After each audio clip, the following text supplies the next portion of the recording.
Episode 4 की शुरुआत वही से होता है जहाँ पर कि हमारा एपिसोड 3 खत्म हुआ था। तामा इवॉल्व हो जाता है और फिर उस अर्थ ड्रैगन के साथ फाइट करने लग जाता है, लेकिन वो अर्थ ड्रैगन तो कुछ ज्यादा ही पावरफुल था। वो कहता है तुमने मुझे अंडर एस्टिमेट कर लिया और फिर वो तामा को बाइट कर लेता है। तामा कहता है मैं इसी वक्त का वेट कर रहा था, मुझे पता है कि तुम अब हिल नहीं सकती। जिसके बाद वो अपने पूंछ को इस्तेमाल करके उस अर्थ ड्रैगन के आंखों पर एक जोरदार बार करके उसको मार देता है। जिसके बाद ही वो फिर से अपने नॉर्मल फॉर्म में आ जाता है। वो काफी ज्यादा कंफ्यूज था। वो कहने लगता है कहीं मेरी फॉर्म का कोई टाइम लिमिट तो नहीं है, लेकिन अभी इन सब चीजों का वक्त नहीं है। और फिर वो उस आर्ट ड्रैगन को अपने स्टोरेज में रख देता है। दूसरी तरफ आर्या की हालत काफी ज्यादा खराब थी। वहीं पर वल्कन तो काफी ज्यादा रो रही थी, लेकिन तभी वो लोग कुछ आवाज सुन पाते हैं। वो लोग जैसे ही बाहर आते हैं तो वो लोग तो उस आर्ट ड्रैगन को देख पाते हैं और काफी ज्यादा शॉक्ड हो जाते हैं, क्योंकि उस आर्ट ड्रैगन के ऊपर तामा लेटा हुआ था। वो लोग कहते हैं अभी इन सब चीजों का वक्त नहीं है, जल्दी से इस आर्ट ड्रैगन को आर्या के पास लेकर चलो। फिर तामा आर्या के पास आता है और कहता है मास्टर जल्दी ठीक हो जाओ। वहीं पर वो अपने फिर से पास्ट की बातें याद करती है। जब आर्या छोटी थी तब उनके गांव में बहुत सारे डीमंस ने अटैक किया था। वो लोग फिलोसोफर स्टोन का खोज कर रहे थे। वहीं पर जो छोटी आर्या थी वो तो अपना जान बचाकर भाग रही थी, लेकिन उसे भी कुछ डीमंस पकड़ लेते हैं और उससे फिलोसोफर स्टोन के बारे में पूछते हैं। आर्या काफी ज्यादा छोटी थी, वो तो कुछ भी नहीं बोल पाती, जिस वजह से वो डीमंस आर्या को मारने वाले थे। लेकिन तभी वहाँ पर एक एलिमेंटल कैट आ जाता है जो कि आर्या को बचा लेता है और तभी से आर्या को बिल्लियों के साथ प्यार है। अब अगले दिन हम देख पाते हैं कि आर्या काफी ज्यादा ठीक हो गई थी, इस वजह से सभी लोग काफी ज्यादा खुश थे। फिर आना तो आर्या को देखकर कुछ ज्यादा ही खुश होती है और खुशी के मारे और रोने लगती है। इसके बाद कुछ और दिन बीत जाते हैं। आर्या अब पहले से बेहतर महसूस करती है, लेकिन अभी तक वो पूरी तरीके से ठीक नहीं हुई है। अब अगले दिन में हम तामा को देख पाते हैं जो कि वैसे ही डंजन में घूम रहा था और कह रहा था मेरा मास्टर अब पहले से बेहतर है, लेकिन मैं ये समझ नहीं पा रहा हूँ कि आखिरकार मैं अपने ओरिजिनल फॉर्म में कैसे फिर से आ गया। क्या मैं लकी हूँ या फिर मुझे अभी तक पता ही नहीं है कि एवोल्यूशन कैसे वर्क करता है। जिसके बाद वो अपने स्टैट को चेक करने लगता है और उसे पता चलता है कि आर्ट ड्रैगन से भी कुछ उसको स्किल मिल जाता है। और तभी उसके सामने एक काफी बड़ा मिनोटोर आ जाता है और वो मिनोटोर तो सीधा तामा के ऊपर अटैक कर देता है, लेकिन तामा उसको डॉज करता है और अपने न्यू स्किल को टेस्ट करने के लिए उस मिनोटोर की तरफ अटैक भी कर देता है और अपने एक ही अटैक से बहुत ही आसानी से वो उस मिनोटोर को मार देता है। और अपने ये न्यू स्किल की पावर को देखकर वो भी काफी ज्यादा हैरान हो गया था। तभी अचानक से तामा के पीछे से एक लड़की आने लगती है। तामा तो उसको देखकर काफी ज्यादा शॉक था और कह रहा था आखिरकार इस खतरनाक डंजन में ये लड़की यहाँ पर क्या कर रही है। वहीं पर लड़की तो तामा को देखकर खुश रहता है और कहता है फाइनली मैंने तुम्हें ढूंढ लिया, लेकिन आखिरकार तुम अपने पुराने फॉर्म में कैसे आ गए। ये सुनकर तामा शॉक्ड हो जाता है और कहता है आखिरकार इसको मेरे सीक्रेट के बारे में कैसे पता। तभी वो लड़की कहती है मुझे इससे फर्क नहीं पड़ता, मुझे तुम्हारी बस बॉडी चाहिए। तामा तो बहुत इधर रह जाता है और उसे भागने लगता है। वहीं पर वो लड़की उसका पीछा नहीं छोड़ती और उसके पीछे करते हुए कह रही थी मैं चाहती हूँ कि तुम मेरे साथ वो सब करो। ये सुनकर तो तामा डर के मारे कहता है ये लड़की तो एक नंबर की ठरकी है और फिर वो एक छोटे से गुफा के अंदर छुप जाता है। वो लड़की तब भी उसको ढूंढने की कोशिश करती है, लेकिन तामा वहाँ से भाग जाता है। और लड़की गुस्से में आकर कहती है मैं तुम्हें ढूंढ कर रहूंगी। अब अगली पल वो फिर से आर्या के चंगू मंगू के अंदर जाकर सो जाता है, लेकिन वो सो भी नहीं पाता क्योंकि वो उस लड़की के डर से अभी भी बहुत ज्यादा डरा हुआ था। अब अगले दिन सुबह हम देख पाते हैं आर्या पूरी तरीके से ठीक हो जाती है और वो खुद रेडी होकर तामा को भी रेडी करके कहती है कि चलो आज हमारा पिकनिक का दिन है। जिसके बाद वो दोनों एक जगह पर आते हैं और ऊपर कपड़े बिछाकर खाना खाते हैं और टाइम स्पेंड करते हैं। अचानक से तभी आर्या काफी ज्यादा सीरियस होकर कहती है हमेशा मुझे कोई ना कोई प्रोटेक्ट करता है, वल्कन, सेड्रिक या फिर तुम्हें याद है ना कि मैंने तुम्हें मेरे पास्ट के बारे में बताया था। जब डीमंस ने मेरे विलेज पर अटैक किया था तब एक एलिमेंटल कैट ने मुझे बचाया था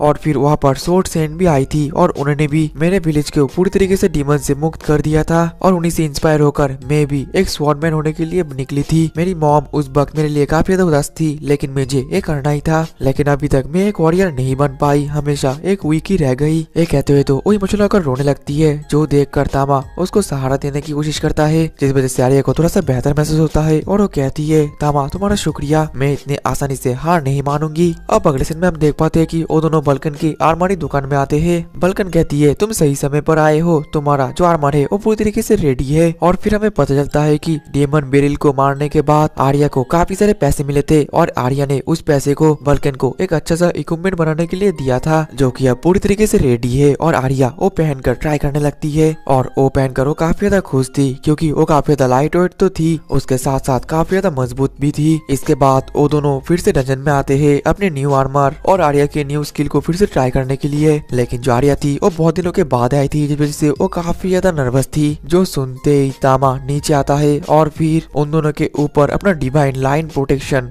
स्किल को यूज करता है, जिस वजह से वो दोनों पहले से लाइटर और स्ट्रॉन्गर फील कर रहे थे। आर्या फिर तामा को शुक्रिया कहती है और कहती है कि अब मैं इतना ज्यादा नर्वस नहीं हूँ। फिर वो लोग फिर से आगे जाने लगते हैं और तभी वहाँ पर उनके सामने एक गॉब्लिन आ जाता है। आर्या उसको देख कर ही अपना डैगर निकलकर उसकी तरफ अटैक कर देता है, लेकिन बल्कन और तामा दोनों ही हैरान थे क्योंकि इस बार उसने अपना एक्सीलरेशन को यूज नहीं किया था। इसके बावजूद भी वो काफी ज्यादा तेज थी और एक ही बार में उस गॉब्लिन का सर भी कट देती है। लेकिन तभी वहाँ पर वो लड़की वहाँ पर फिर से आ जाती है और कहती है मुझे फिर से मिल गए, लगता है ये फेट है, ये हम दोनों का फेट है। और पर तामा तो उसको देखकर शॉक्ड हो जाता है और कहता है ये ठरकी लेडी फिर से यहाँ पर आ गई। और पर उस लड़की को देख कर तो आर्या काफी ज्यादा कंफ्यूज होकर कहती है आगे कर तुम कौन हो और तुमने ऐसे ड्रेस यहाँ पर क्यों पहने हैं। और लड़की कहती है मैं डार्कनेस में जन्म हुई थी और मुझे मेरा नाम भी नहीं पता और ना ही इस रूइन के बारे में कुछ पता है। ये सुनने के बाद तो दोनों काफी ज्यादा शॉक्ड होते हैं और कहते हैं शायद से ये कोई पागल है। और पर वो लड़की तो पागल हो चुकी थी और तामा को देखकर कह रही थी अब मैं तुम्हारे साथ क्या क्या करने वाली हूँ तुम सोच भी नहीं सकते। जो सुनकर तो तामा की हालत पूरी तरीके से खराब हो जाता है।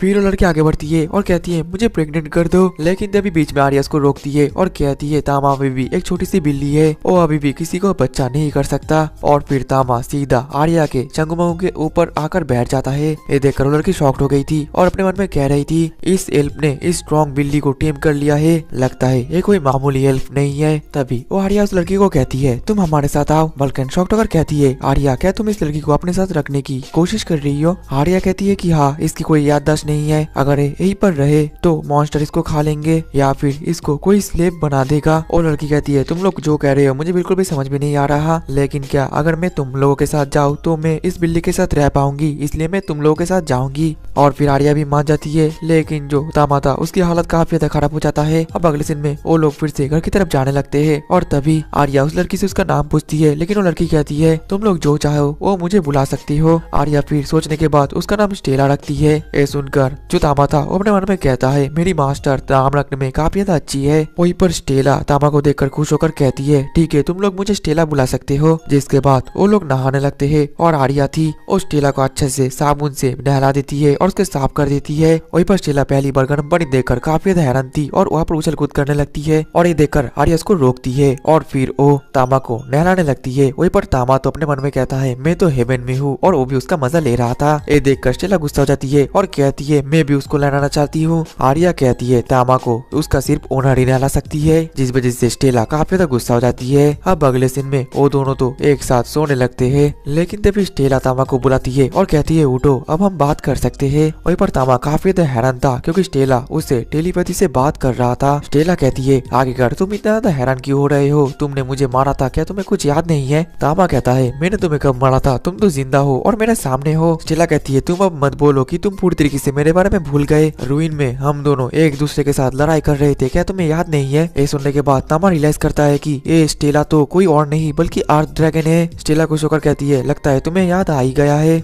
फिर वो कहने लगती है जब मैं अंडे से फूटी थी तब मैं काफी ज्यादा अंधेरे में एक रूइन में पैदा हुई थी, लेकिन मैं बचपन से काफी ज्यादा स्ट्रॉन्ग थी, एक भी मॉन्स्टर मेरे सामने टिक नहीं पाए थे, मुझे कोई भी मॉन्स्टर हरा नहीं पा रहा था। लेकिन एक दिन तुम आए और तुमने मुझे हरा दिया और मरने के बाद मैं उसी रूइन में अपने आप को पाई, लेकिन मैं एक इंसान बन चुकी थी। मुझे पता था कि मैंने फिर से रिबॉर्न कर लिया है और फिर मैंने साइड के एक गॉब्लिन से कपड़े उठाकर फिर से चल दिया। ये सुनने के बाद तामा थोड़ा सा गुस्सा हो जाता है और कहता है कहीं तुम रिवेंज लेने के लिए तो यहाँ पर नहीं आई हो। स्टेला कहती है मैं पहले ही हार चुकी हूँ और मुझे तुमसे और फाइट करने का कोई मन नहीं है, तुम पहले मेल हो जो इतना ज्यादा स्ट्रॉन्ग है कि वो मुझे हरा दिया था, मैं तो बस तुम्हारे साथ वो सब करना चाहती हूँ। वही पर तामा ये देखकर काफी ज्यादा डर जाता है, लेकिन तभी आर्या उठ जाती है और कहती है तुम इसको साथ ये नहीं कर सकते। स्टेला तो आर्या को देखकर डर जाती है और दूर हट जाती है। आर्या कहती है तुम्हें तामा के साथ अच्छी तरीके से बिहेव करना चाहिए, तामा मेरा पेट है। ये बोलने के बाद वो दोनों फिर से सो जाते हैं। वही पर स्टेला तो काफी ज्यादा गुस्सा हो जाती है और अपने मन में कहती है आज के दिन के लिए मैं रहने देती हूँ और फिर वो भी जाकर सो जाती है। लेकिन वो अपने मन में कहती है मैं तुमसे बहुत ज्यादा प्यार करती हूँ, बहुत ज्यादा। वही पर तामा अपने मन में कहता है कि स्टेला बाहर से तो एक इंसान है लेकिन अंदर से एक ड्रैगन, अब इसके बाद क्या होगा। और दोस्तों इसी के साथ ही हमारा एपिसोड 4 भी खत्म हो जाता है। अगर आप लोग इसका नेक्स्ट एपिसोड चाहते हो तो ज्यादा से ज्यादा लाइक और कमेंट कर दो। तो मिलते हैं नेक्स्ट एपिसोड में, तब तक के लिए टाटा बाय बाय सायोनारा।